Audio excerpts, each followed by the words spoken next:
Estamos en un programa de formación sobre líderes ignacianos. Y es totalmente comprensible que para muchos de los participantes, los temas relacionados con eso de la ignacianidad sean a priori todo una novedad. Por aquello entonces, de ser militante de lo obvio, vamos a partir desde preguntas básicas. ¿De qué estamos hablando cuando hablamos de liderazgo ignaciano? ¿Es el liderazgo ignaciano un término equiparable a la manera o a la forma como Chris Lowney aborda el tema del liderazgo en su libro El liderazgo al estilo de los jesuitas? En el liderazgo ignaciano entra todo tema relacionado con el liderazgo. ¿O acaso el liderazgo ignaciano tiene notas particulares a ser tomadas en cuenta?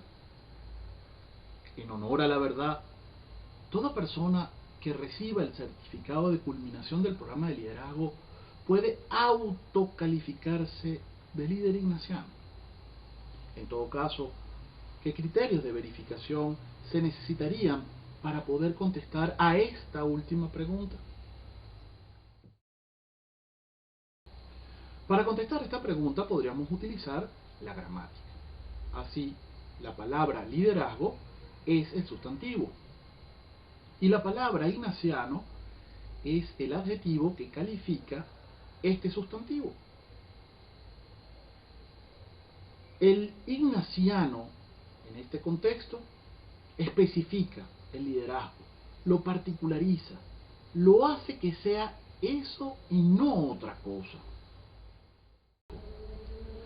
Algunos teóricos definen al liderazgo como la acción de influir sobre la gente, induciéndola a cooperar para lograr algún objetivo al que todos consideran como deseable. El padre jesuita Carlos Vázquez establece que el liderazgo tiene tres componentes fundamentales. El primer componente es el actitudinal, es decir, todos tenemos predisposición a relacionar determinadas acciones. Hay un componente conductual, es decir, en contextos determinados se realizan acciones concretas.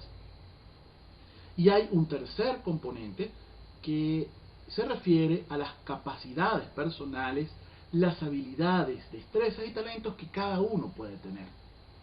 En este sentido, esta tríada, componente actitudinal, componente conductual y las capacidades personales, no se pueden separar. Actúan de manera coordinada. Ahora bien, cuando se habla de estos componentes, se está refiriendo a un yo, es decir, un sujeto que posee estos tres componentes, el actitudinal, el conductual y de capacidades personales. Pero ese sujeto no está solo, sino que se relaciona con otros. Entonces, existen los otros. Y hay un tercer elemento que diríamos es el contexto en el cual se lleva a cabo o se desarrolla la interacción entre el sujeto y los otros. Eso significa que la consideración de la tríada yo, los otros y el contexto son claves para entender el tema del liderazgo. Juan Rivera, un especialista español en estudios de liderazgo, cuando habla precisamente de esto de liderazgo, establece que el liderazgo es crear futuros deseados compartidos. Hemos afirmado que ignaciano es el adjetivo que califica, afecta al sustantivo liderazgo. En este sentido, la pregunta lógica es, ¿cómo lo afecta? Antes de resolver este asunto, sería necesario advertir dos cosas. Primero, que vivimos en unos tiempos posmodernos en el que existe la tentación siempre presente de construir conceptos a partir de elementos que sean particularmente interesantes para el sujeto que en este momento está construyendo el sujeto. Digámoslo así, una construcción de un sujeto, la construcción de un concepto a la medida, a la carta de el sujeto que eventualmente está desarrollando el concepto. Esto significa que para algunos, cuando hablan de liderazgo ignaciano, incorporan determinados elementos y para otros incorporan otros elementos. También otra consideración previa es que existe también la tentación de caer en el jesuitismo. El jesuitismo se entiende, y ojo con esto, como el despliegue de conductas muy vinculadas con la cultura de la compañía de Jesús, pero que en su motivación no responde a la espiritualidad que brota de los ejercicios espirituales. Así pues, la tentación del jesuitismo es a cubrir con formas, conductas, clichés, elementos que forman parte de la tradición de la compañía, pero que dejan por fuera lo que da la razón de ser a la vida de los jesuitas. Digámoslo así, es como ponerse la camiseta que diga en todo amar y servir, o colocar el IHS, o el autocalificarse de ignaciano simplemente porque se obtuvo el título de una universidad, como por ejemplo la Universidad Católica Andrés Bello, o la Javeriana, o la Iberoamericana, sin introyectar, averiguar, conocer los valores que eventualmente dieron origen a estas instituciones. Es aquello de, por ejemplo, repetir en la oración, toma Señor y recibe, etcétera, que eventualmente se enseña o se da a conocer en algunas instituciones de la compañía, y repetir, insisto, casi como loros, sin hacer algún tipo de consideración acerca del contenido que este tipo de expresión religiosa contiene. El jesuitismo, entonces, es la exaltación de las formas y el olvido de las razones profundas que eventualmente generaron estas formas. Ahora bien, ¿qué es lo ignaciano?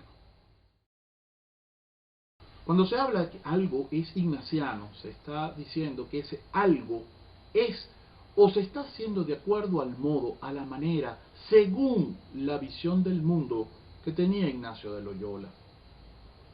Llegados acá, cabe una pregunta: ¿qué tanto estamos familiarizados con la vida de Ignacio? ¿Qué tanto conocemos qué fue lo que él amó, sus sueños, sus valores, sus esperanzas, en qué invirtió su vida? Ignacio siempre tuvo un desde dónde y un a favor de quién. Carlos Vázquez, jesuita, nos plantea una aproximación a la pregunta: ¿qué es el liderazgo ignaciano?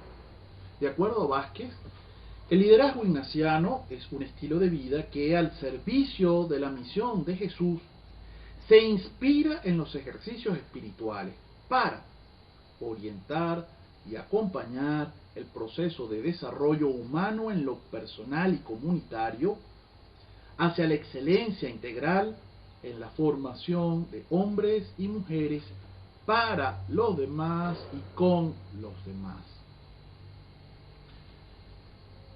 Este concepto abre la puerta para varias preguntas que quisiéramos que tú intentaras resolver con las lecturas, la discusión de tus compañeros y con tus facilitadores.